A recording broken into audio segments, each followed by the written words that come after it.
of all time, I would say DJ Carey would be in there.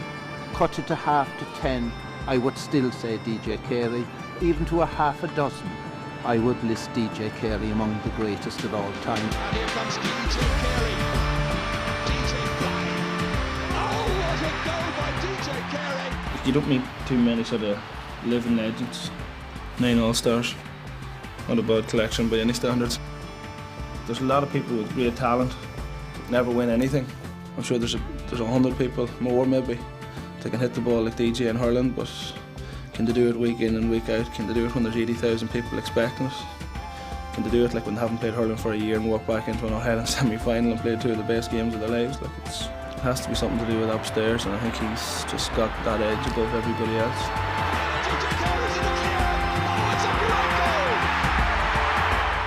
DJ is one of my biggest heroes because he's at the top of his game and he's just a class above everyone else, and he's shown it year after year after year, and that's the difficult thing. DJ's in after it, and he's buried it! DJ has that element about him and that oneness about him that Michael Jordan would have in basketball, where he's so far ahead of the posse that by the time they figured him out, he's learned something different. Here's John Parr, slipping in beautifully. DJ Carey, no opportunity. In 100 years' time, people will be talking about DJ as a mythical figure. And we've seen it. You know, we're lucky to have seen it.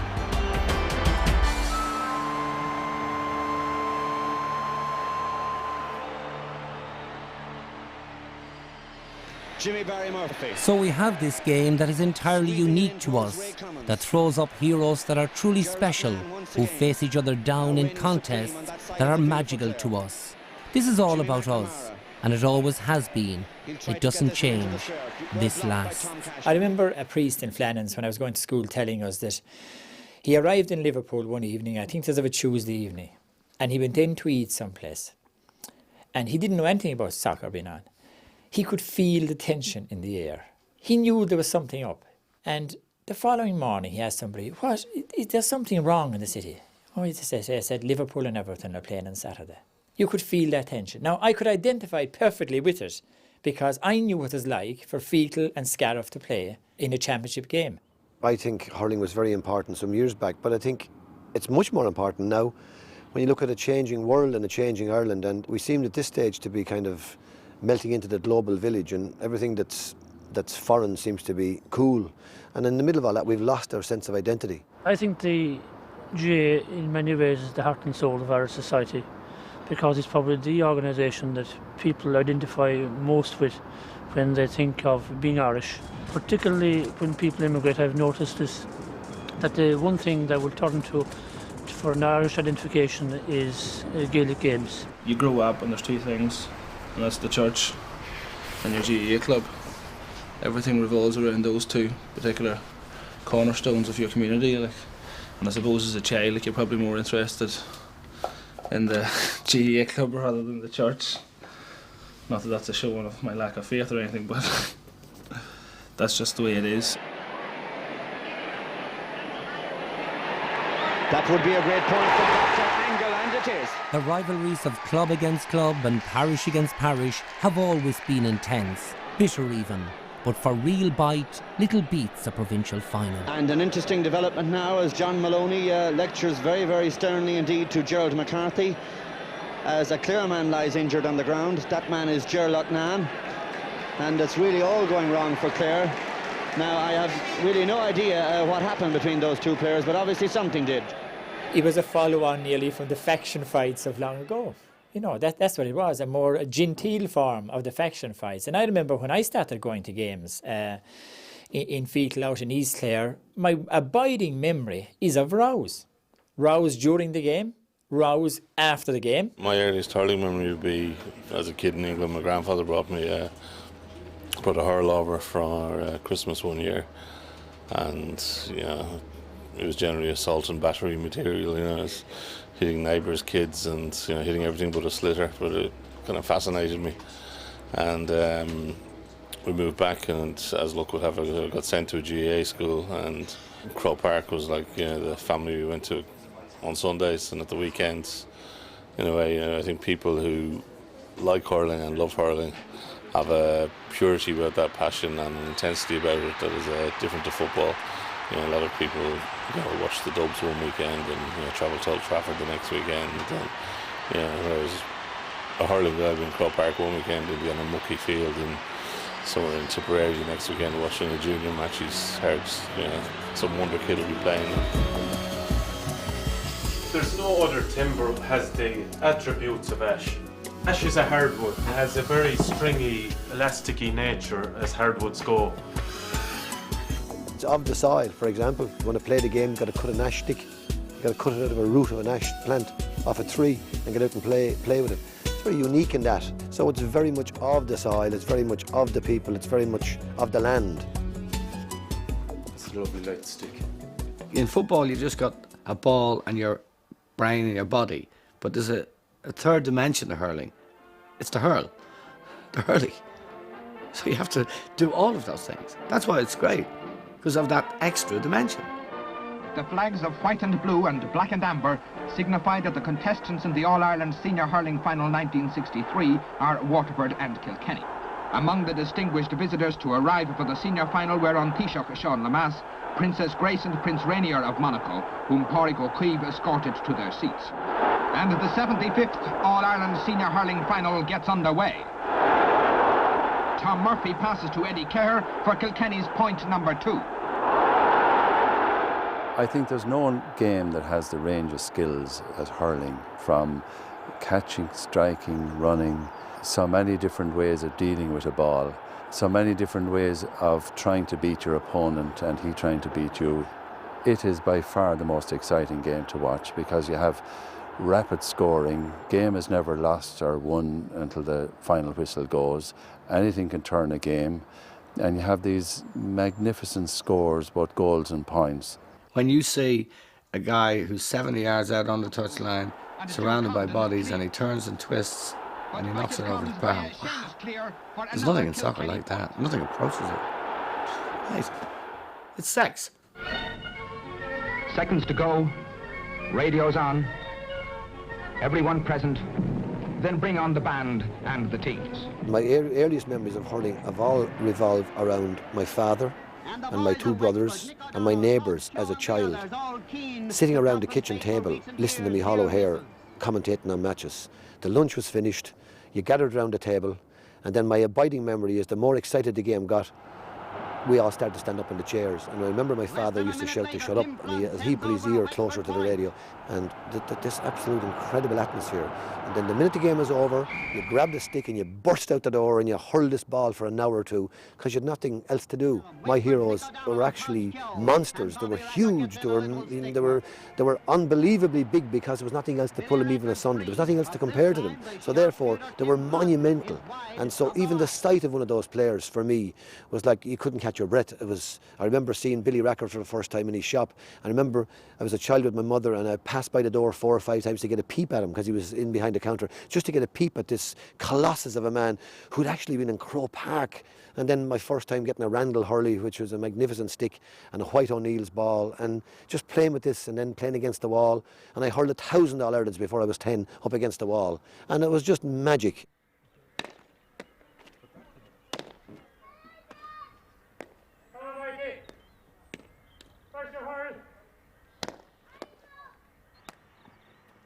When I was a youngster in my home house, the dream was every day I came home from school, I ran 2 miles home from school, solo run with a ball and hurl.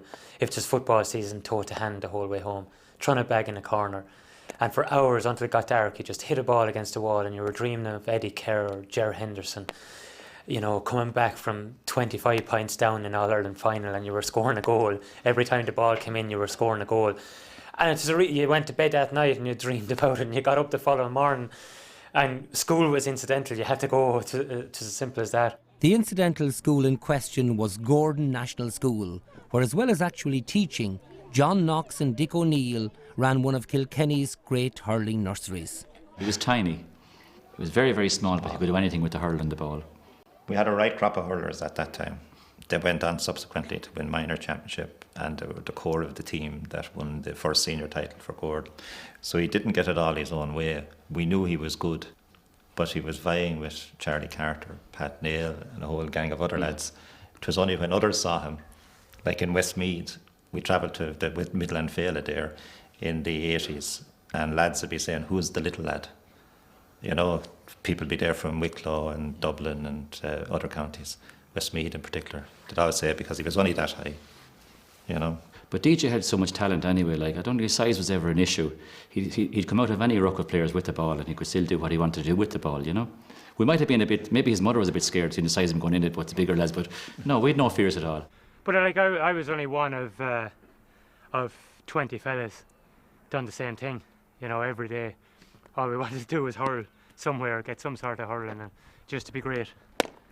And then all the birthday parties around whoever's birthday it was. If there's Pat O'Neill, it was over a mile away. If there's mine, you know, there'd be 30 lads here at the birthday party and just hurling. And again, the row would start because some team would be 8 goals up and they'd say, "No, you're only 7 up," and then a big row would start. So the game would be over, and we'd come in for a bottle of Coke or something, and to be all right again, Waff would go again. So, you know, the match was over when someone got split. So we had to go to the doctor then to get a couple of stitches or whatever it was. So growing up along it was fairly interesting, all right, because the hurls had to be brought everywhere. Wherever we went, the hurls had to be brought, and a match had to start. And we were great players until someone got hit. You know, so that's when it all stopped.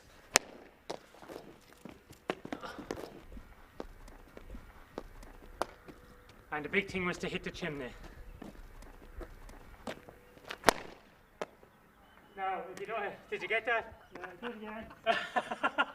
That team started off when DJ was about 10 years of age, and it just grew and grew, and it was 10 years since John had come to the place and started off with a good school team, and there was a real valley period in Gordon, and this team came along then, and they were special. We knew they were special, and we didn't have to do any talking, but they did the talking themselves. They won match after match.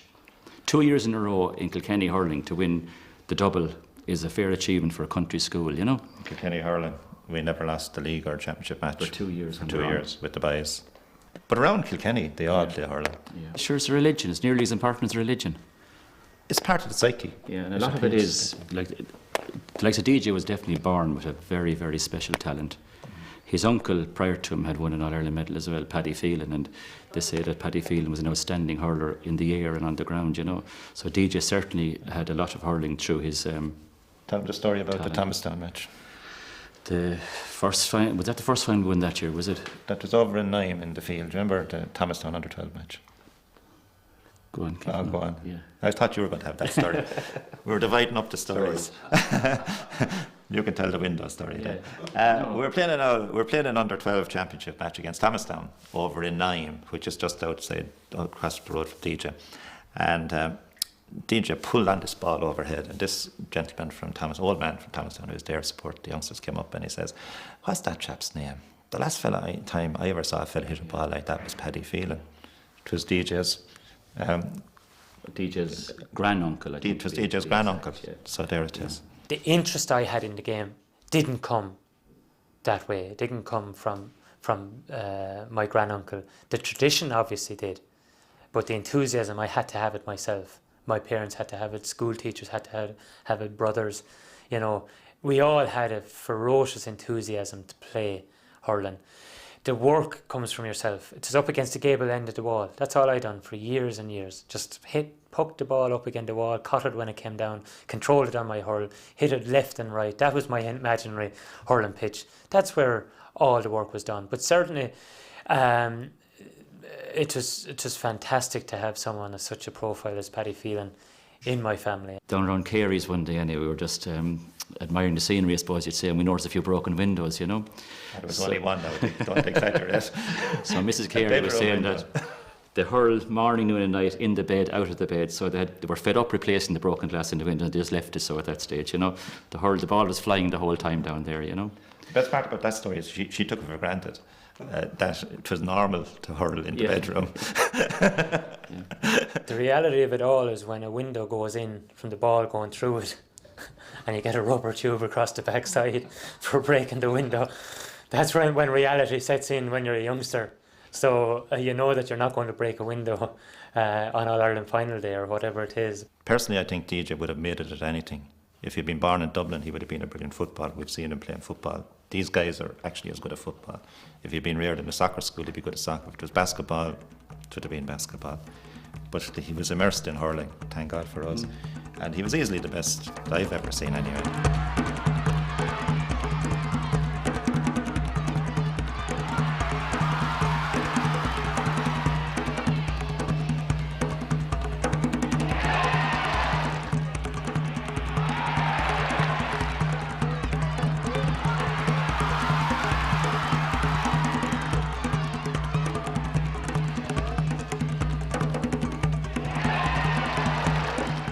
Years spent hitting a ball against the gable end, years spent learning from the likes of John and Dick, and years of practice made DJ the player he is. But there are other demands on our inter-county stars, and time spent actually playing is only the half of it. At the moment now, someone's looking for me to go present medals. I've had to say, well, it'll be July or August before I can do it. This is probably my 90th or 100th since September. It's just night after night after night. I'm probably doing it 12 years at least now, and I've said last year, I said when the kids were born I was going to do far less of it, but it looks as if they're even doing more of it at this stage. As a kid, I remember Noel Skeen coming to present medals in Bourne. Eddie Kerr was there. You would think you're the only person in the world to see Eddie Kerr at a medal presentation, but you know, it would have happened on a nightly basis for him, I'm sure, as well. That's why oftentimes it's very difficult for All-Ireland champions to repeat, because fellas are so spread-eagled around the country, and they make a promise and then they want to carry out that promise. And it leads on then into mid-season, and then an odd injury is picked up and you haven't the pre-season work done and you're that bit softer and fellas are praising you and clapping you in the back. And then when the real championship thing comes around, your focus, even though you think your focus is right, it's not really right. From Goran National School, DJ moved to St Kieran's in Kilkenny, a hurling hotbed, and into the care of former Waterford hurler Nicky Cashin. The first day he walked in the front gate here, I think he had a hurley in his hand and he was pucking the ball around, and that's one of the things we'd normally look out for. The guys coming in first year, what's the new intake like? And he stuck out like a sore thumb, really. He was actually quite small, but he was very deceptive. He had a great sidestep, and he was a very good Gaelic football player and a soccer player and also a handballer. And of course, that led to his nickname, the Dodger, from day one. He came to me to do a bit of coaching on him in handball, but even at that age, he was known as a very good hurler. Compared to squash or racquetball, where you're hitting a ball with a racket, and you can get a good sound out of the ball and that kind of thing. In handball, it's purely skill with your hands, and DJ was never short of that.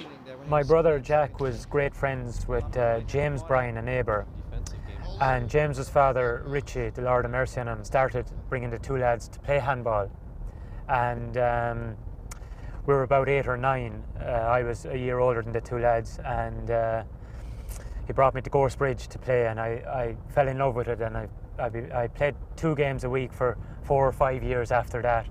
And it was all down to Richie. He was a great man and loved the handball, and he was around to see me winning my first All-Ireland. I followed it on from there, and as I said, I've represented Ireland a few times playing handball. Won a couple of World Championships, won a number of All-Irelands, obviously at underage level and that, and a few senior with Duxie Walsh at doubles. I know Father Tommy Maher, who was one of the great trainers of all time with the Kilkenny teams in the 50s and that, and they say he was the father of coaching, of modern day coaching, and he used to bring his players into these alleys behind us and out into Talbot's Hinch handball alley to get their eye in at the ball coming at different angles, coming at speed at different angles. DJ, when he'd come back to play in senior handball, and the ball travels at an incredible speed in senior handball, his eye was in from hurling. So it goes the two ways, I suppose, but handball would certainly be a contributory factor to him having a good eye in hurling. Someone would know I won 4 All-Ireland senior hurling medals, they'd know I won 2 county championship medals, whatever railway cups. But it's almost always forgotten you know, that have even played handball, even though from a success point of view, I'd have 22 All-Irelands for handball and 2 World Championships.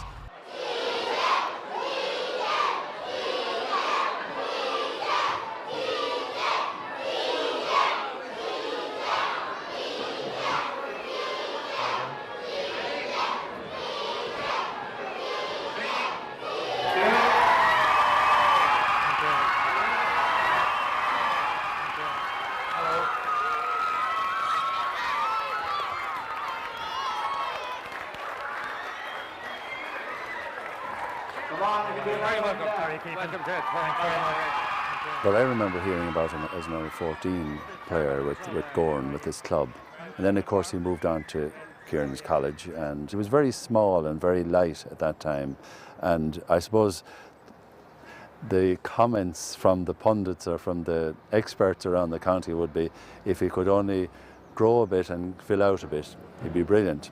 Ourselves and Borough had a fantastic rivalry because we met in every Leinster final of every grade for every year, I'd say over 10 or 12, you know. So I remember a great character in Kieran's College. He got split on the field, you know. He was playing Borough and he got split, whether it was an accident or not. So he was carried off and I was being brought on and I was looking at him, and I was real young, it was senior colleges, and I'd say I was in about second year, and I was real small, and I was looking at him, the blood was streaming down, I was shaking in my boots coming on against lads who were 6'4" and no teeth in him, and this lad plastered out. He was on the stretcher and I thought he was dead, and the crowd were shouting his name, and the next minute the hand went up, and you know, as if it was just hilarious, you know. College's hurling would be always a stepping stone into, you know, the future county scene, and you're always going to come up against, you know, guys in college that you just know are going to make it. I remember playing against St. Kieran's, and I was with the Presentation Brothers here in Burr, and funnily enough at the time there was a guy called Adrian Ronan, who was the big name in Kieran's at the time. I soon started to realise there was this other guy in the other corner doing exactly the same amount of damage, and, you know, maybe not taking as much of the limelight as Adrian had at the time. You know, he was the name, but it suddenly became abundantly clear as we moved into the minor stages and under 21 stages that, you know, this guy was a little bit more special than anything that had gone before him. Father Flavin was the college principal, and I was dying with the flu for about 2 weeks. I was out for 2 weeks out of school. But in the middle of that 2 weeks, we were playing a college's Leinster final, and I got a call from Father Flavin to come and play the match. He said, don't worry about if you're sick, sure, you'll be off for another week, you know. That was how much hurling meant in Kieran's College. Like, whatever about we had to win the championship anyway, you know. Oh God, he has a fantastic record. He has under 14, under 16 and under 18 championship medals with St. Kieran's in Leinster. And of course he has 2 senior All-Irelands from 1988 and 89, which is a bit of a record really, because it was the first time ever St. Kieran's won 2 in a row.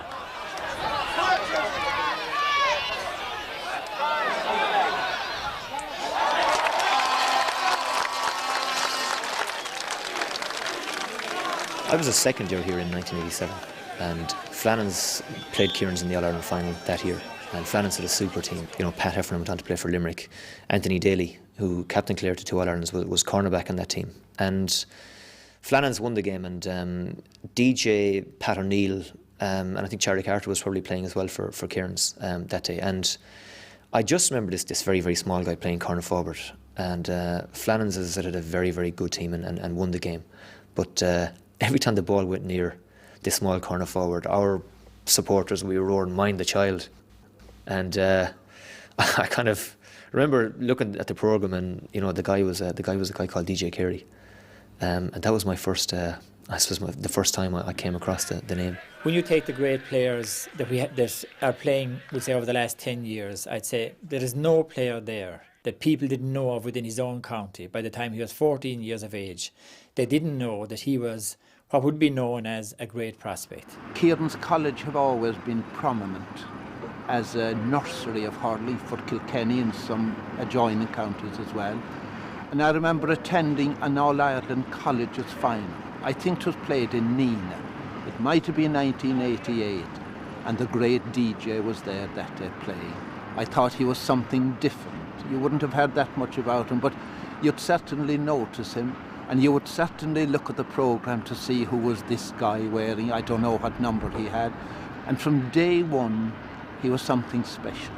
Of course, all of us in Clarendon really came to know him in a colleges final against St. Flannan's when he was about 17, 18 years of age. I think it was before he played minor for Kilkenny on the big stage in Croke Park. Dick Dooley cuts it across the square, a great ball in there, and it's in the net. It's a great goal there for St. Kieran, scored by DJ Carey.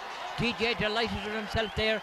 I was a fourth year and on the senior team, and we won the Munster title, the Harty Cup, and qualified to meet Kieran's in the All-Ireland final. And DJ was, you know, the big college's name at that time, and he was playing full forward for Kieran's, and they beat us, I think, by 3-5 to 1-9, and DJ got 3-3 out of that 3-5. So that left a pretty indelible impression as to how good this guy potentially was.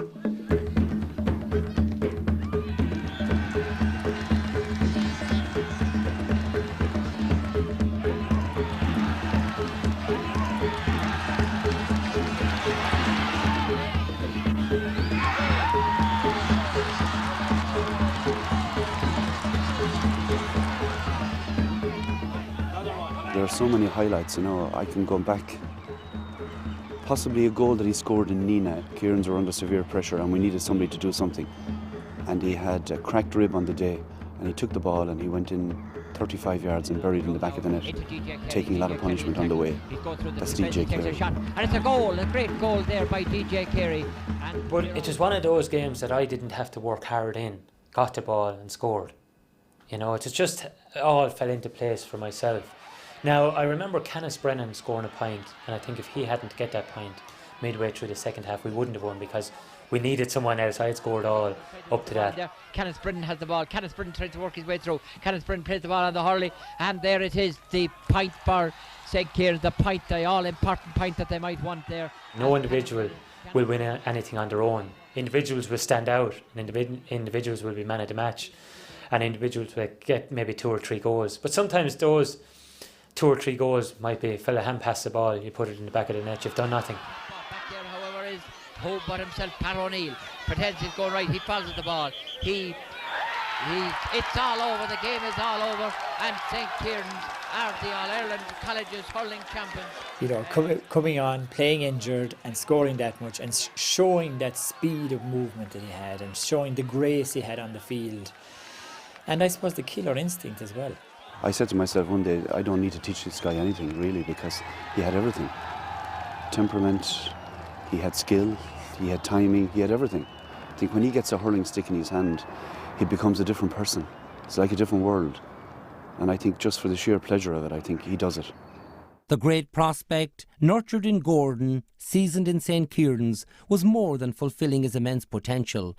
Promotion to the senior Kilkenny panel followed quickly, and at the age of 17, DJ Carey made his senior debut for his county. My final year in Kieran's College, I was playing colleges hurling, I was playing minor hurling, under 21, senior hurling with Kilkenny. I was playing club hurling, minor, intermediate and under 21. I had so many games, I wasn't studying at all, so teachers were giving me grinds, you know, in between training sessions. Dermot Healy came to me 3 weeks before the leaving and he said, what's the story with your leaving? You know, and I said, I didn't get time to study yet. He said, I don't want to see you here for the next 3 weeks. You know, he had to tell me to go away and study for the leaving cert for the next 3 weeks. But I suppose it all boils back to, over the years, that, you know, I knew nothing, only hurling. We hurled Kilkenny in the minor Leinster final in '88, and we'd beaten them the previous couple of years. And like, he was just a nightmare to mark on that day. I marked him for about a half hour, and you know, you were constantly looking over your shoulder. Where's he gone and what's he doing now? You know, he was the man you had to watch at the time, and you know, I just said to myself, is this what, have I another 10 years in chasing this guy, you know? I captained Dublin under 21 hurling team many moons ago, and Kilkenny beat us in the Leinster semi-final, and that was the first time I rubbed shoulders with DJ Carey. And at that stage, it was obvious that he was something special. Everyone in Dublin was talking about him thereafter, and it was, as sort of night fell out days, it was going to be the case that DJ was always going to be head and shoulders above the pack. I heard him in Kieran's College there. They went to the All-Ireland final, and DJ was seemingly the shining light. And he played a minor final then, and I looked at it in my own house there on the television.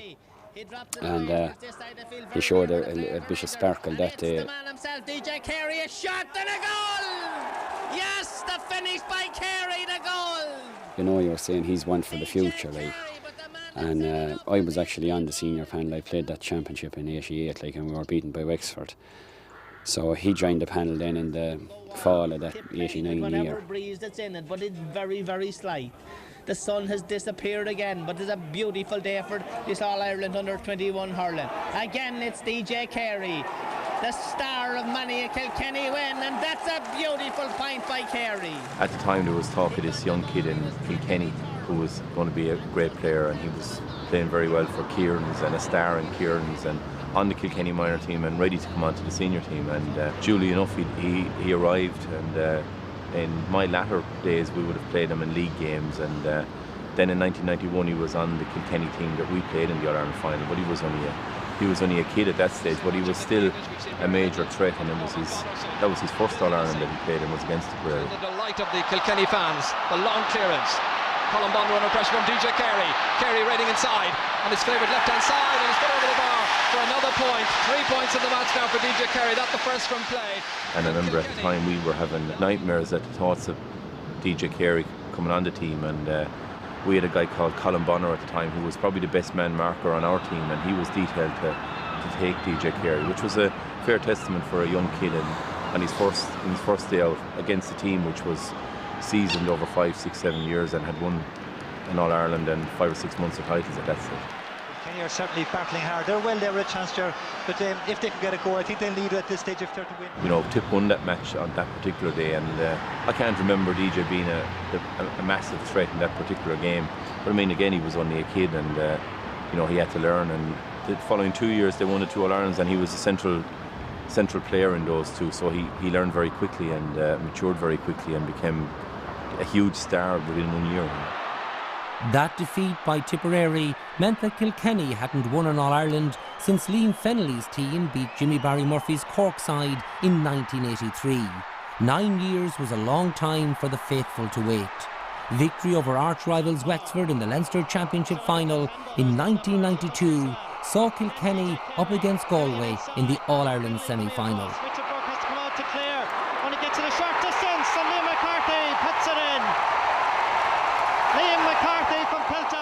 Victory in that game by a goal and a point led to a final showdown against Cork. The long wait was almost over. Crossbar, the perfect start playing against the wind. Kilkenny hit the front. Kilkenny's victory on the day saw DJ claim his first All-Ireland medal, and a second wasn't far behind. 1993 saw the team emerge from Leinster to face Antrim in the semi-final, a game they won by 4-18 to 1-9. DJ Carey showing a clean pair of heels to Paul McKillen. PJ Delaney. We're gathering in around the house. Sweeping it across. Oh, what a wonderful goal! Kilkenny looking for title number 25. That victory over Antrim led to a clash with Galway in the All-Ireland final. DJ Carey, 20 metres out, and that's another. At the age of 22, DJ Carey had already been in 3 All-Ireland finals and had won 2 All-Ireland medals. At this rate, Care's haul of 6 medals looked more than achievable in double quick time. Maybe even Ring's incredible 8 wasn't outside the bounds of possibility. Kilkenny retained the title. But if that was going to happen, it wasn't going to happen that quickly. It was 97 before Kilkenny got out of Leinster again, and then only by the newly opened back door, and a further 2 years before they reached the final. But that has always been the way of things. Success comes in cycles. Players retire, teams break up and are rebuilt. But something else was happening in the mid-90s, something that would change hurling, football and the GEA, maybe even forever.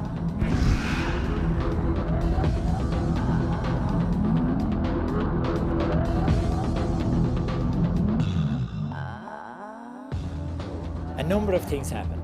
Guinness came in as sponsors of the All-Ireland Championship. I thought they brought a massive new image to the game. There are all these billboards all over the country. Nobody said it was going to be easy. It's been hell for leather. All of these kind of slogans, backed up with a really great campaign on television. Added to that, of course, you had the breakthrough by Offaly, by Clare, and then you had the stronger counties, Kilkenny, Tip and Cork. So you had a massive spread of All-Irelands. It wasn't just one team dominating it. And the new teams that came to it, like Wexford and Clare and Offaly, brought a new dimension to the game. They brought a new liveliness to the game. They brought a new audience to the game. All-ticket games came in for the first time. You'd never heard of all-ticket games in the 70s or 80s, well, except for an All-Ireland final. Here you had first rounds being all-ticket game. The game exploded in popularity. 1995 was a wonderful year for Gerloughnane and Clare hurling. After defeating Galway in the semi-final, the curse of Biddy Early was finally laid to rest when they defeated Offaly in the final. But the game was changing. In the run-up to the championship, Loughnane's Clare team were training, and training hard, 5 nights a week, and they had been since the previous winter, and they weren't alone. New standards in fitness and skill levels were being introduced. New marks were being set, and if teams didn't step up to those marks, then quite simply they wouldn't be able to compete. Huge demands were now being placed on amateur players in a strictly amateur game. It was as far from the days of ring, racquet and care as it was possible to get. Clare have won the All-Ireland! What a victory! A tribute to determination and no little craft. Well coached by Gerloughnane. He told us at half-time they'd do it.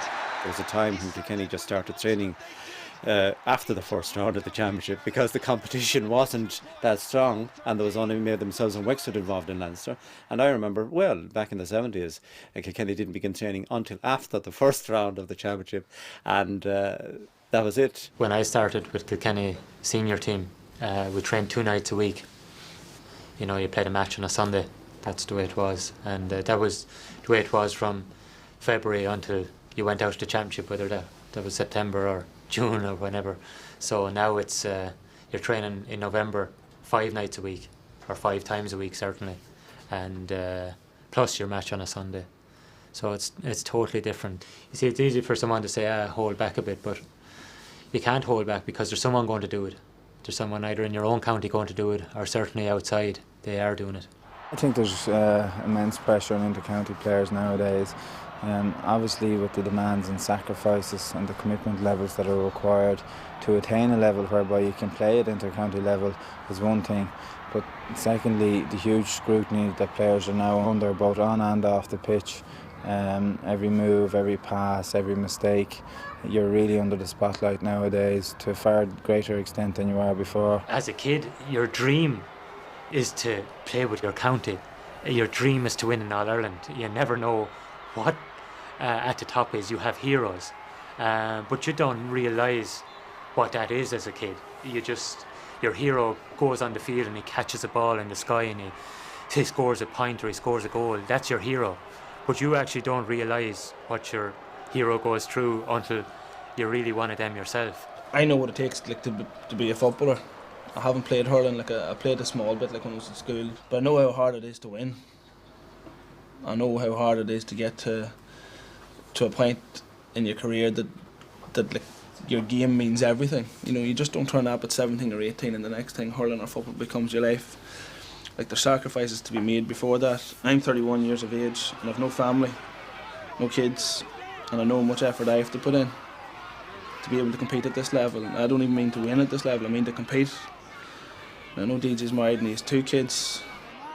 I can't comprehend how he does it to begin with. Tell you a story. I remember I went to a football game, I think the first Dublin-Donegal game in Croker during the summer, and went up to the players' lounge afterwards. And it was a Sunday afternoon, gorgeous weather as there only is in Croke Park, and having a couple of drinks, and they were having their couple of pints. And the next thing, I thought to myself that all these guys are driving home tonight up to Donegal, and some of them will be in work tomorrow. I thought, how unbelievably unfair is that? If I played a game today, I'd be hoping to be off till Tuesday morning and only a light session then. So it just seems so completely unjust that you know, they work, you know, probably as hard as we do at their games, but yet you know, they have to manage a 9 to 5 in the meantime. I'm glad I'm on my side of the scale. I first started to treat DJ for the 98 All-Ireland. That's 5 years ago. I think I taped and strapped you for the 98 All-Ireland. And 99 All-Ireland, then 2000, 2001, 2002. Beaten in 98, beaten in 99. Fantastic final in 2000. Very unlucky semi-final in 2001. And then, well, 2002 is probably written in the history books now at this stage. That's very good, DJ. It's very, very good there now. His flexibility now is terrific there now. He's got nearly 90 degrees from the interior spine, which is what we'd look for in all the professionals. See, when we're measuring flexibility, range is less than 90 degrees here from the anterior spine would always result in injuries and back trouble. Now, most people would have short hamstrings to here. But when you look at DJ's hamstring here, you see what makes him that bit special. Look, he nearly has 110 degrees. And that's the difference, really. That's the difference between that initial first 3 to 5 yards that he can get out of the traps. He's got a terrific stride rate because he's nice and loose and flexible. I've had them all over the last 4 to 5 years. Anyone that's practically anybody, Maurice Fitzgerald, Johnny Leahy, Tommy Dunn, Kurt McGeaney, Desi Farrell, and a lot of our top rugby players as well, some of our golfers and a lot of our athletes. But I would put DJ right up there in the top 3 of anybody. And I feel if DJ was a full-time professional sportsman, he could have achieved, the sky would have been the limit really, he could have achieved anything. But the problem in DJ's case is that after the match on Sunday, like if you take the professional people, and I've worked with most of the top guys, the Brian O'Driscolls, the Dennis Hickeys and all professional rugby players, on Monday morning they would have repair and recovery, where DJ, he hasn't really got Monday for repair and recovery. Monday for him, he's got to go to work, he's got to earn his living, and he might only have 2 to 3 sessions of physio a week on that hamstring if he can get that. Where the professional athlete would be in twice a day, and then he would have magnificent access to pool and physio, doctors, all that sort of thing. If DJ rang me on the Friday before the All-Ireland hurling final and says, do you want to go for a few pints, Kieran? This is only an amateur game, and we went out and we had maybe 7 or 8 pints of Guinness, and we decided to go and play a game of football maybe Saturday morning and then play the game on Sunday. That to me is amateur. But if we done that with the 80,000 people that turned up to watch DJ play in the All-Ireland final, would they be happy with that approach? No, they would rather that he'd sit in on a Friday night, be in bed for about 10:30, fully rested on Saturday, don't go out, don't go anywhere on the Saturday, be ready for the Sunday. But that goes right through the whole year. So they want him in the gym twice a week because they want him to be able to take the tackling that he gets. They want him to be in the field, taking extra shooting, practicing his free kicks and everything else, because when it turns down to that last 5 minutes and they need somebody to put the set over the bar, they need DJ to stand up. So when you expect that of somebody, you're the people who's asking for the professional approach, not the players. We live in a world where DJ Carey or Henry Shefflin or James O'Connor will see Roy Keane or see David Beckham or see Brian O'Driscoll in other sports, and they see the way they have a comfortable life, they make money, and they wouldn't be human if they didn't ask themselves, why can't we? Why do we have to be the poor relations? Why do we have to be Cinderella? Why does it have to be a Cinderella sport?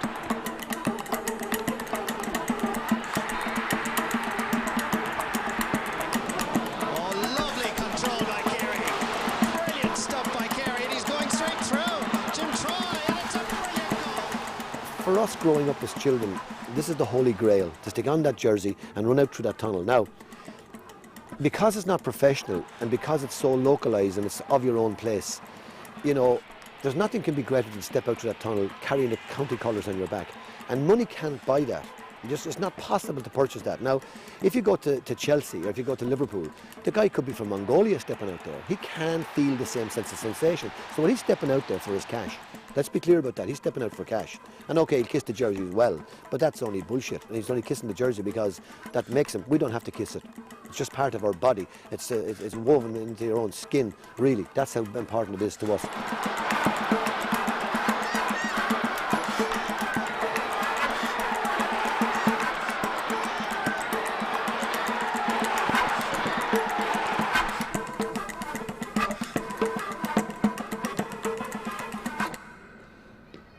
Ideally, those players should be paid and given money and rewarded for putting people in the stand and, you know, putting that effort in. But realistically, it's not there. If you're to try and professionally pay an inter-county senior hurling team, you know, you have a real problem, because, you know, you have 35 or 40 people that you're going to have to pay, and pay very well over a 10-year career, because if they're working, they're going to earn X amount over 40 years, and they're going to have to try and earn it as GA players over 10 years.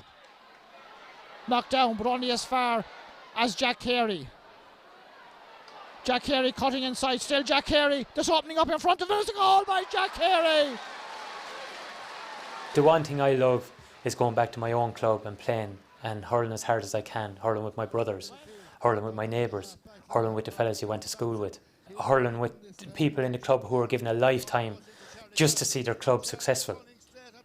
And that couldn't exist if I was a professional player. If I was earning money, well, I have to go with where I'm earning my money, and it couldn't exist. And I would be very much against professional. As an individual, I work during the day, I go train at night, I play a match at the weekend. I would hate to be beholden to anyone holding a contract over my head. Every player in an All-Ireland final should get something, you know, that would be really nice, like a Jag or a Beamer, or, you know, what would it cost? Nothing. I'm not brought up in a professional era, I'm brought up in an amateur era. But 10 years' time, young fellas may be brought up in a professional era. And it will not be because the GPA will be pushing professionalism. It will be because things are changing. All the GAA really needs to do is say, look, thank God we have people prepared to make these sacrifices. Let's do the best we can for them.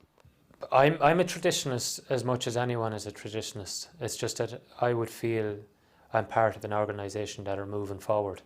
We're trying to move with the times. There's a kind of ethos in the GAA that, you know, stars come and go, but the club and the parish will always be there. Well, you know, DJ Carey doesn't come and go. I mean, in 100 years' time, or in 50 years' time, people will be talking about DJ as a mythical figure.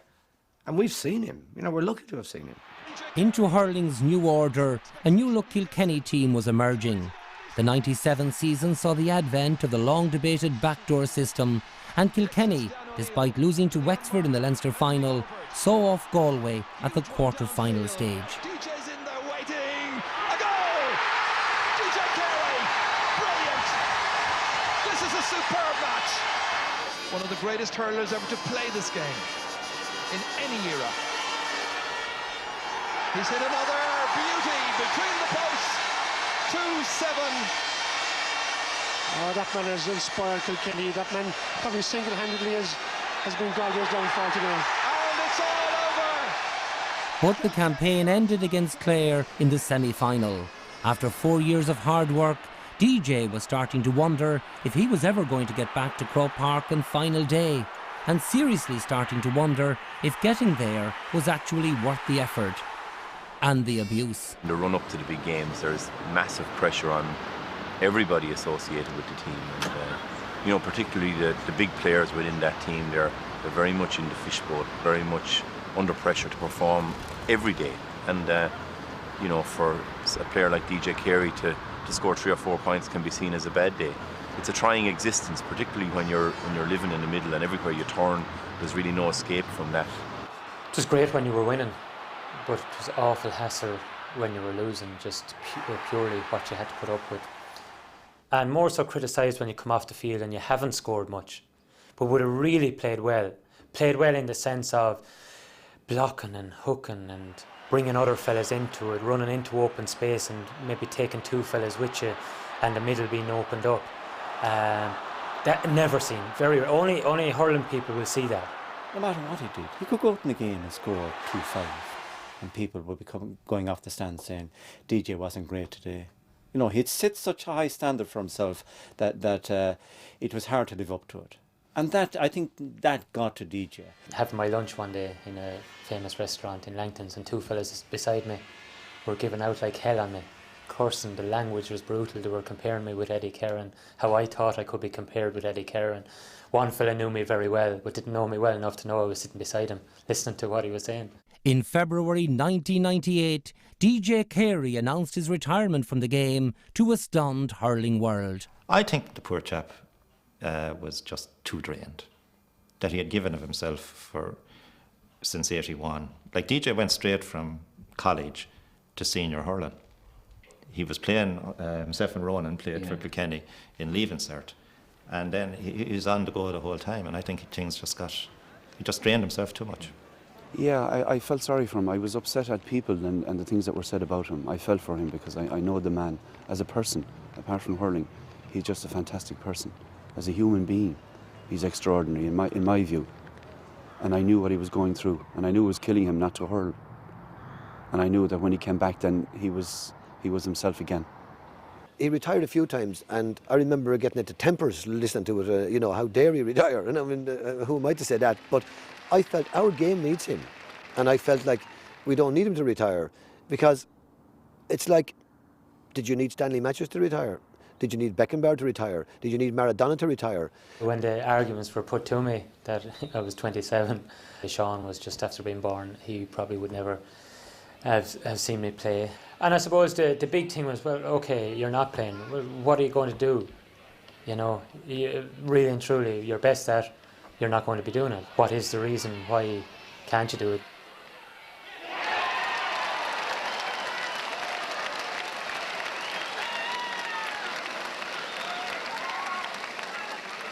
You'll always have jealousy, you'll always have begrudgery, you'll always have everything, no matter what you do. You could win 10 All-Irelands in a row, and the 11th one, you mightn't be able to do it. They'll come out of the woodwork again. It's as simple as that. They'll stay quiet when you're up there and going very well. But, you know, all these arguments were put towards me, and I made up my mind then and decided I'd go back and give it a lash again. You know? I think DJ will get more comebacks than Sinatra. I think there's a love in there of hurling that's not going to go away easily, and I think for other people call breaks, DJ calls retirements. I think because he just wants a bit of peace from Benassi when he's coming back, and when will the break be over. But I think he's got another 20 years in him. He has a conveyor belt of talent coming up behind him that will actually help to support his game. I mean, Henry Shevlin is a magnificent hurler. He's playing beside him there. He's got super support, and because of that, he should be able to go on for a lot longer, because Kilkenny are at the very top. The retirement lasted just 3 months, from February to April. However short the break, it seemed to have the desired effect. DJ came back strong and focused, and within a team that was fast learning how to cope with the thinner air of the high altitude of the All-Ireland Championship. But they weren't ready yet. In 98, Kilkenny lost to Offaly. In 99, they lost to Cork. The Cork final in particular loomed large. It wasn't so much the loss that resonated, but that DJ had been held scoreless. In the debate on DJ's standing in the game's folklore, this was the equivalent of petrol onto a bonfire. As good as he undoubtedly was he really great? Great players were not held scoreless. I think it's been a golden age for hurling. I think we've had breakthroughs by Galway, Offaly, obviously Clare, Wexford won the All-Ireland, Limerick played in 2 finals, came very close.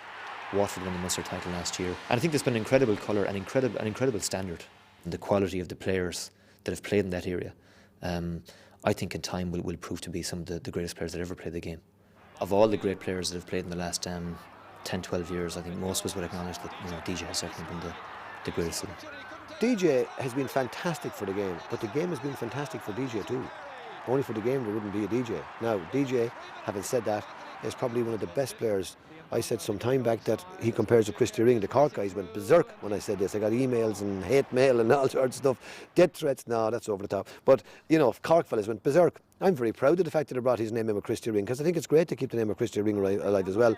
But I think if Ring was the big name of the past, and he was a magnificent player. I only saw the end of Ring, but by all accounts he was a magnificent player. DJ is the modern icon within the game. The Corkmen had their moments of pressure too. The spotlight was truly on Christy Ring in his bid for his 8th All-Ireland medal, but this shot was saved by Wexford goalkeeper Art Foley. The very first time I saw television was in the local parish hall. When the parish priest got television, he put it in one day for the Railway Cup, and the whole parish turned out just to see Christy Ring playing. He was at the end of his days that time, but of course he was a god. And when people started talking about DJ Carey being somewhat similar, I was very dubious. But over the years, I must say that he certainly is living up to that reputation. To my mind, Christy sort of came from an era where there was nothing else but hurling or football, and he was an immensely talented hurler by all accounts. And I know Donald Cusick of the Cork hurling team will possibly disagree with me. He's an avid lover of Christy Ring, but I think DJ was better because of the society DJ's grown up in, with plenty of other distractions and other things to be doing. And I think from that point of view, his achievements have been remarkable. A certain wave, if you like, of electricity went through the crowd always as the ball came towards Christy Ring. He had that magical attraction. Now, others had it as well. Eddie Kerr had it, Nicky Rackard had it, and so on. John Doyle of Tipperary, the strong defender.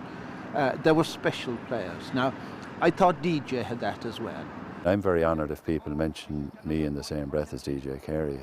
I think he's absolutely a fantastic player. His vision on the field is tremendous. His reading of the play, he can see the movement of the forwards all around him while he's still controlling the ball, which is extremely difficult. I mean, if you're going in on a solo run or whatever, you have to keep your eye on the ball, but he has this peripheral vision, or whatever you call it, that he's able to still see where his colleagues are going on the field.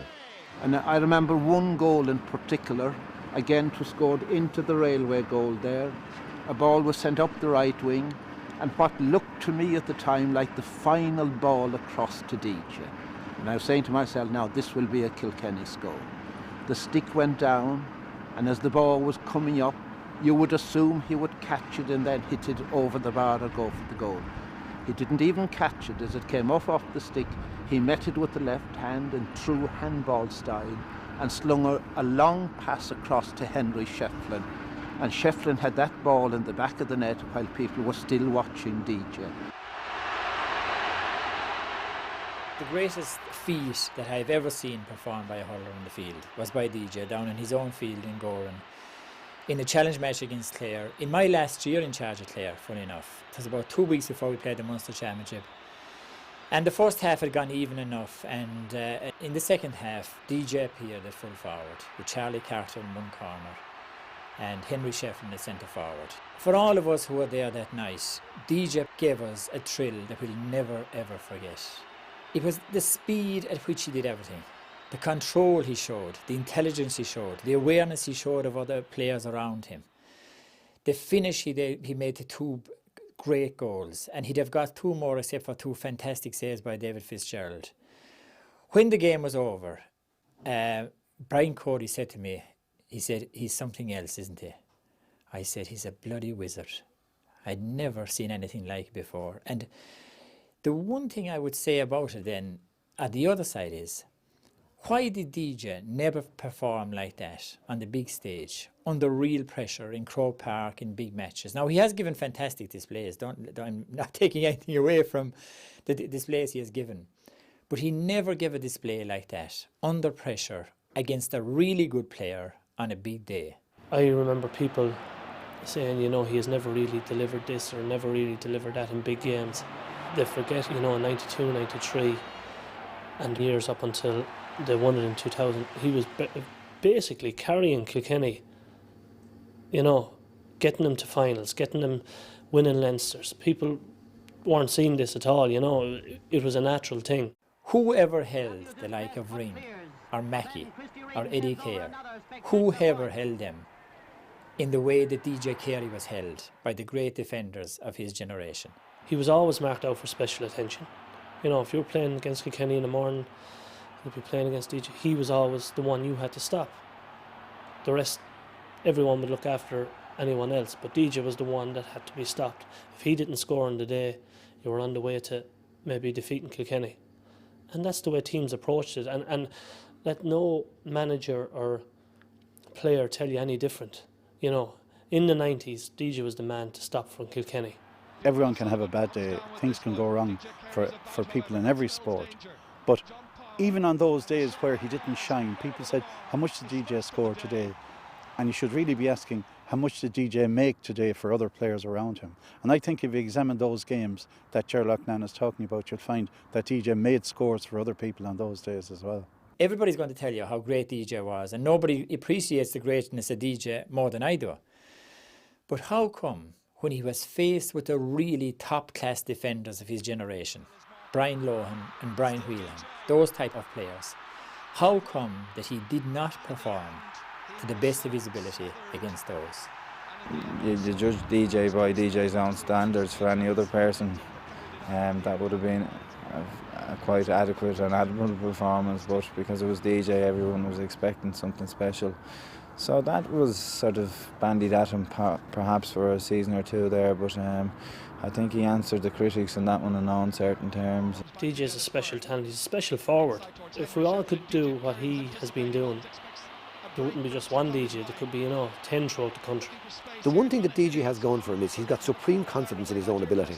And that's born of years of success. So DJ believes inside in his subconscious that he can do it. And you know that by his very demeanour when he walks out there. Now, he's also got a fantastic ability that he doesn't judge himself. And this is a unique quality of all great sportsmen around the world are able to enter into a zone called no judgment.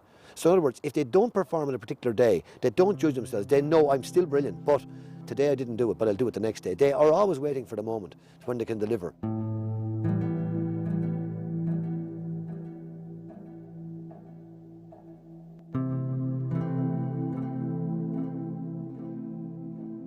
You can only go on the records of winning All-Irelands, and he's won 3 or 4 All-Irelands at this stage. He's records of getting All-Star awards, and you don't get All-Star awards easily, and DJ at this stage has got 9. No one else that I can remember other than Pat Spillane has ever had the longevity or the impact on the game in terms of All-Star awards that DJ has, and they've been undisputed. Nobody has ever argued that he shouldn't have got this one. In some cases they've argued that he should have got more than he actually did. I've lived through a golden era of hurling right through. I think I saw a lot of the great players back in the 50s and 60s and right up to the modern time. I think I've seen the evolution of hurling. And in all of that time, I've never seen a better player than DJ Carey. I've never seen a better player than DJ Carey. Now, people would have argued with me an awful lot in the past about this, but not so much anymore. People are coming around to the realisation that he certainly is probably the all-time great, or if not the all-time great, he certainly deserves to be on the same level as anybody who was ever seen as the all-time great. The very sad thing about it was they picked the team of the century a few years ago and they didn't pick him on it. How crazy is that, to use a modern phrase? I think if the people were picking it again, he'd probably be on it, because the excuses were at the time he didn't deliver in some All-Ireland finals. But what about the years he single-handedly got them to finals? That would be always my point. Having said that, I couldn't turn around and say that DJ Carey is better than any of the other players up there because I didn't see them. But I can say he is definitely worth his place on any team that was ever picked. It's a fantastic honour to be pitched up there alongside the likes of Christy Ring. Obviously it's only legendary to me because I've never seen him playing. Lowry Marr, legendary. My own granduncle is on that team, Paddy Phelan, legendary. Eddie Kerr. It's fantastic just to be pitched up there amongst any of those. By 2000, Kilkenny were ready. The rebuilding was complete. Power, Carter and Carey were now among the senior players, joined by a new crop of stars, of which none shone brighter than Henry Shefflin. In towards Henry Shefflin. Ready to take off, ready to cut loose, falling, striking, but putting it over the bar. Go for job interviews and etc. That's nerve-wracking, but I suppose to go in and meet your boyhood heroes is very nerve-wracking. And my oldest brother would have went to school with DJ. It was in the same year as DJ, so when they were going well with Kieran, so I would have saw DJ playing himself, Adrian Owen and Pat O'Neill. I remember when I was starting off first, obviously it was a bit raw and, you know, I think he could do it all. But he'd take you aside and tell you the small, simple things. And I suppose I took over the free-taking duty from DJ when I stepped in, and DJ had no problem with it. And the 99 semi-final against Clare was going poorly after missing 3, and to tell you the truth, I didn't want to take the next one because it's Dalton place up in Croke Park missing frees. But we got a free in front of the goal, and DJ came out, took the ball and says, "Henry, put that over the bar." Kilkenny with a narrow lead, trying to stretch that now, and they do so successfully through the shooting skills of Henry Shefflin. At last a free going over the bar for him. I think one of the last things we want to be is a free taker. It's because it's the loneliest place on earth. When something has to be put over the bar, it's the most difficult situation of all. When you're running along with a ball on your hurl, you haven't much time to think about it. When a referee comes to you and says, from the sideline, you have to put this ball over the bar, and then the mind starts going. And I don't care how strong-minded you are, how strong-willed you are, there's fair pressure on that. Back in towards Henry Shefflin, 3 against 2 in there. Claffey fumbles, DJ's on his way. After the lofty peak of that man-of-the-match performance in the game against Offaly, there was another trough. The 2001 campaign ended in defeat at the semi-final stage against Galway, and then towards the end of that year, DJ was involved in a car crash which left him with a long-term neck injury, recovery dragging on into the new year. He was just getting over that when he was hospitalised for an appendicitis operation. DJ did get back playing and training with his club Young Irelands, but having missed all of the winter's endurance work, he had written off the 2002 championship, as he felt he'd run out of time. And besides, Brian Cody's new-look Kilkenny team, having won the National League, were progressing in the championship quite nicely without him. I met him maybe in the month of May or June. He was doing a commercial on the far side of the field. He was togged out in a Kilkenny jersey, he had a hurley. And I think I mentioned a comeback, and he said, "I don't think so, the desire isn't there." I'm almost sure he said yet. When they beat Wexford in the Leinster final, and in fairness, they were very lucky to beat Wexford in the Leinster final. It was obvious that they were going to need some more potency around the square. They needed goals, and DJ was going to be the one to deliver the goals or create the circumstances that goals would come. It's not like this was a crisis in the truest sense of the word. After all, Kilkenny had just won the Leinster Championship, but the prize, the All-Ireland title, was still to be contested. In the aftermath of their victory over Wexford, as the applause was dying down, Brian Cody and his selectors weighed up their options and knew that something was missing. We were at the Leinster final last year. We were meeting the losers of that a week later in the qualifiers, and coming down the elevator, a Kilkenny man said to us, "We'll have DJ Carey and John Power back in the panel next week because we need them back." And I think we all nodded our heads and expected that the approach we made. And now that Kilkenny were obviously in the All-Ireland semi-final, it was going to be very, very hard to sit in Croke Park, watch the game and not want to be out there. DJ at this stage of his career doesn't train as much as other players, so there's a certain amount of man management in terms of other guys who see themselves putting in major efforts since January, February, March, and ultimately maybe not playing because DJ is playing. But you know, the realities of sport is that the best player has to play. I think there were two brave men that made very courageous decisions, because DJ had been out of competitive hurling for almost a year. I know he had played with his club and he had trained with his club and he had trained for 6 weeks with Kenny, but making your debut again, if that's the word, in an All-Ireland semi-final against our arch rivals Tipperary, who were All-Ireland champions and an outstanding team, was a big risk to take. It was a massive game for Kilkenny people to play Tipperary in an All-Ireland semi-final. Massive game, especially for people living near the borders of Kilkenny Tip. And to bring DJ on, it was either had to be a superb success or abject failure. Like, he was under huge pressure.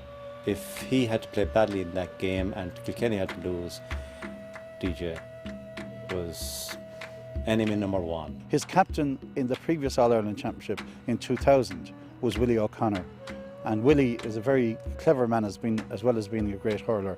And he just retired after that, quietly disappeared. And people would have said he retired at exactly the right time. If DJ came on and was out hurled on that day against Tipperary, especially against Tipperary, they'd have said he went that step too far. A lot of talk about that going around and has been since, but I saw nothing at stake for myself and I saw nothing at stake for DJ. Everybody thought about a gamble you were taking. I could see no gamble being taken with a player like DJ Carey. I mean, he'd walk onto every team in the country, and ours is no exception, really. The one thing Brian said to me, DJ, I want you back on the team, but you've got to be as fit and hurling as well as everyone else. And he said, the only one can tell me that is you. After the Leinster final, we weren't great, but the forwards weren't great in the day, and we'd scraped through. But I suppose then to hear a few days later that DJ was coming back was a major lift, and it was a great boost, morale boost for us all in here. Nobody wanted to see that this was the end of DJ Carey.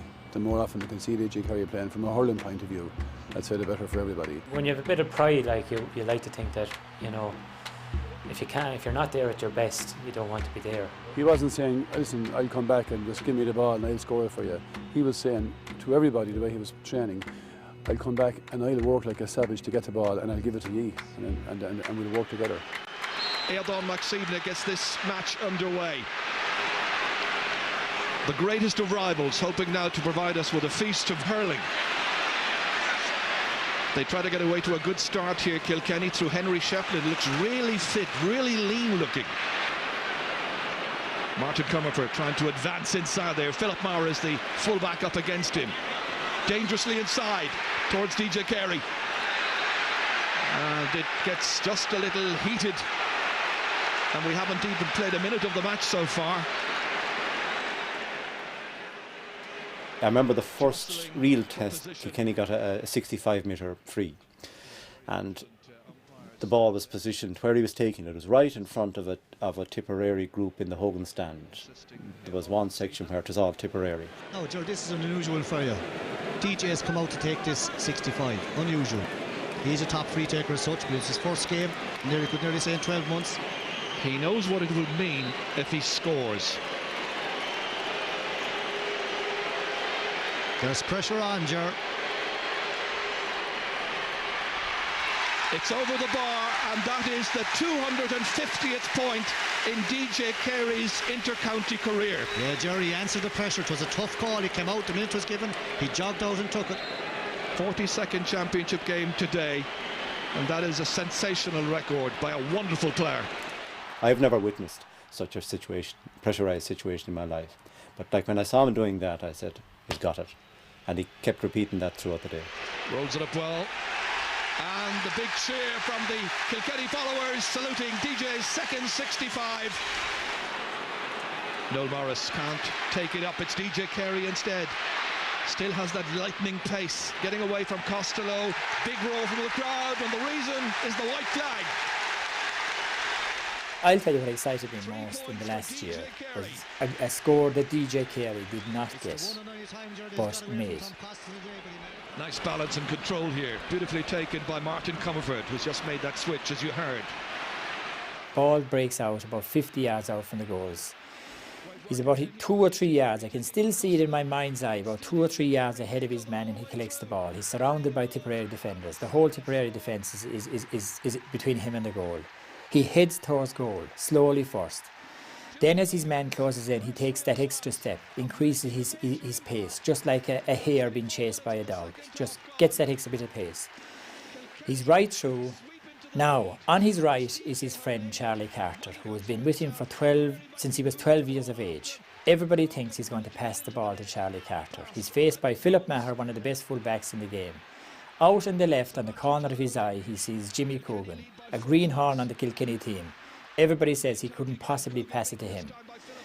He feigns that he's going to pass it to Charlie. He switches hands at the last minute, gives it to Coogan. Coogan buries it in the net, and it wins the game for Kilkenny. Now that's genius, and that's DJ Carey. 2 minutes of added time to be played, but we're now a minute and a half into that. Time very much against Tipperary. having lost their Munster title, are they now about to lose the All-Ireland title won in such memorable fashion last year? DJ comes through and he puts it over, and Kilkenny now surely are in the All-Ireland final. They may come and go, Jar, but there'll be only one ever, DJ Carey, and you can talk about all the greats you like. It's been a pleasure to see the man in action again. And it's all over. What a game. A wonderful, wonderful contest. A credit to both teams. We have seen a wonderful game, and look at the look of delight on Brian Cody. Yeah, Jerry, you've seen one of the all-time great games. Fantastic game of hurling. You know, it's what it's all about, really, like, and it's going to take some team now to beat Kilkenny. In my career, and I played for 14 years, we only played Kilkenny once in the championship, which was in 1991, and luckily enough we beat them. So they've only played twice in 30 years, and it's 1-1. It's the mark of the man that he was prepared to come back and contribute what he could to his county, and my goodness did he make a contribution. Great player. The feeling you had coming out of Croke Park that day, you know, how proud you were to say that you were involved in hurling, or that you had a part in hurling, just because you saw an epic game like that there that day. The semi-final of 2002 between Kilkenny and Tipperary is rightly considered one of the games of the championship, indeed of any championship. But no cups are presented for winning semi-finals, and DJ Carey's record in All-Ireland finals to this point was even. Played 6, won 3, lost 3. 3 entire seasons where all the work and effort had come to nothing. He sort of learned the hard way in the fact that he lost in All-Ireland before he won one. He saw the disappointment. Saw maybe that you probably have to lose one and feel the pain of losing one, and know the pain of losing one, to come back and go that step further. And he done that in 91. The 3 finals that we lost were all close. Tipperary beat us by 4 points, but Pat Fox got a point with maybe half a minute to go in the game, maybe even in injury time. So we're always in that game, you know, one puck of a ball. It'll always stick with you. The ones you lose always stick with you more than the ones you win, you know. They're the ones that you always go back to. Against Offaly, we had beaten Offaly in the Leinster final in '98. They came back. Brian Whelan was very sick on the day. We were playing very well in the first half. They switched Brian up to the forwards, and he scored a goal in 6 points. If Brian hadn't been sick and would have played well at wing back, we may have won that All-Ireland. Always the better team won in his eyes, you know. Whereas some lads, and I'd be able to say, we should have won this today, you know. We let that slip. He was, you know, he'd be always the first to say, you know, definitely the best team win, best of luck. The Cork match, we led it. We led by 4 points, 4 or 5 points with 11 minutes to go, and they came back and beat us by 1. You know, so being on the receiving end of losing an All-Ireland final, the worst place of all is to be in the middle of the field looking at someone going up and collecting the cup. I don't care how good or bad a loser you are, you're built up to win. And then just to be pitched out there on your own in the middle, looking at one team celebrating a victory and the other not, looking at their fans celebrating a victory and you're not. I don't know anything that you could have a lower feeling of losing an All-Ireland final without obviously a death in your family.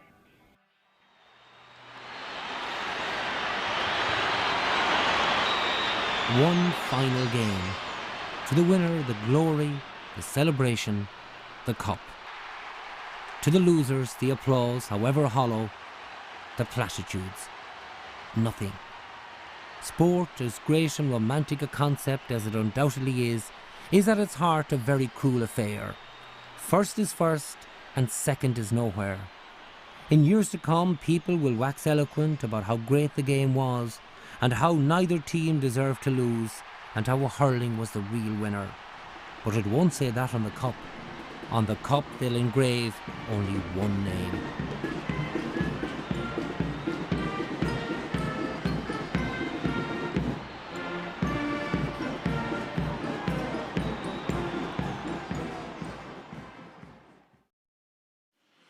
I knew in my heart and soul there was no way he was going to just go out and just play and not contribute in a major way.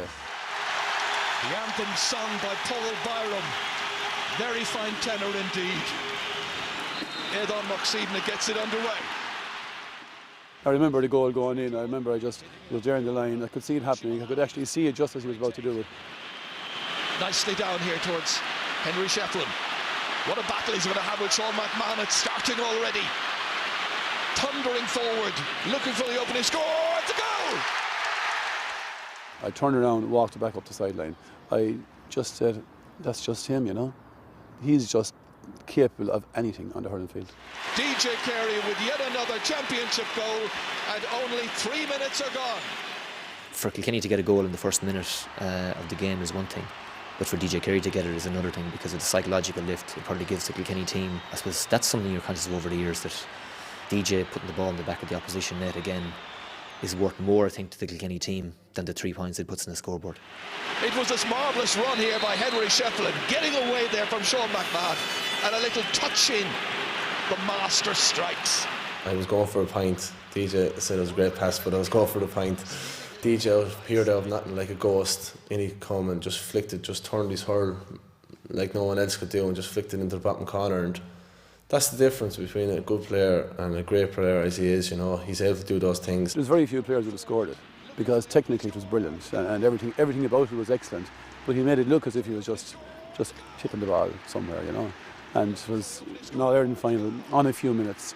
Him still under massive focus, massive media focus because of his comeback. And he made it look as if he was just out for a stroll in the park. And that's why I suppose what separates him, really. DJ Carey, the Dodger himself. After him there was Ollie Baker. DJ steadying himself, turning it in beautifully and putting it over the bar, and he's now got a goal and 4 points. The point he got without catching the ball inside, maybe around the 50-yard line. As usual, he let a few people trailing behind him, and almost in desperation, the great Ollie Baker slipped, and DJ sensed it. He was clear. He didn't bother catching the ball, hurled it on the stick, and from 50 yards out, rifled it over the bar. And I think that was the finishing touches to the most wonderful comeback I have seen. The referee is calling for the ball. It's all over. Kilkenny are very deserving champions. Champions for the 27th time. The Liam McCarthy Cup is going down. At the age of 31, in his 14th season on Kilkenny's senior panel, DJ Carey won his 4th All-Ireland hurling medal. In the 12 years since the 91 final, he has contested 7 All-Ireland finals and lost out at the semi-final stage on 2 other occasions. That's an awful lot of hurling. The question has now been asked, how much longer can he continue? As long as Ring, who played right into his 40s? Surely not. But then that question is maybe as irrelevant as the ones asking, is he as good as Ring, or Ring as he? Maybe what we all need to do is to stop asking how history will remember all these great players, and instead enjoy them now. DJ Carey is here now, playing now, entering his 50th championship race now, and he'll play for a while yet. Is he one of the greats? Yes, he is. Will he be remembered? Of course he will. And will we see his like again? Well, that's a different question. Martin beg Lahady or Ishan, because the likes of us will never be there again. I would hope that there'll be the likes of DJ Carey there again, but an awful lot of hard work and an awful lot of natural talent will have to come together to get somebody like DJ Carey. I've played a game that I was given talent to do, born in a county that was going to be there or thereabouts each year. It's given me back far more than what I've given it. In a few years' time, hopefully when I've put up the stick, as they say, to look back and say that you played with DJ Carey, passed balls to DJ and hurling and training, something I suppose you'll always take out of hurling, and something you'll always look back and say to your kids in years to come that I played with DJ Carey. The dream is always there. The dream is, 2 pints down, last puck of the game and scoring a goal to win it. Those dreams are there. They become nightmares at times, You wake up in a cold sweat.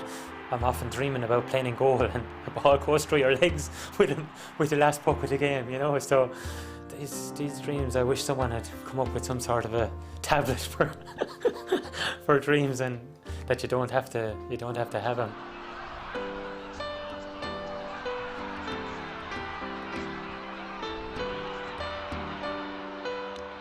And I remember saying after the All-Ireland, even though DJ had played great in the semi-final and the final, I remember telling my friends after the All-Ireland, we have yet to see the best of DJ Carey.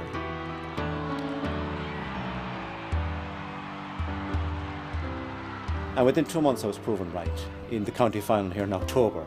This is his best ever performance.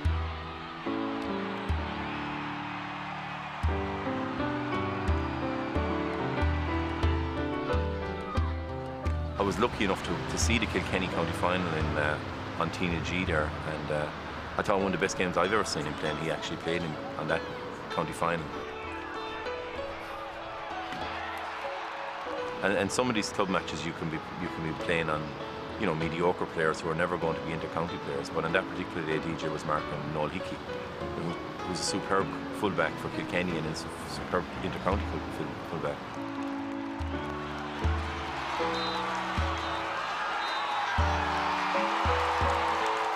And to be fair, DJ made him look very, very ordinary on the day and was really the star of the game. And it's, you know, when you see performances like that for club and county, you know, it's just, yeah, you realise what a kind of player you're dealing with, and it would be a pity if he's not around for a few more years. It's raining, Mikey, yeah? Come on. The rainbow. DJ, congratulations, boys. Best of luck in Leinster, boys.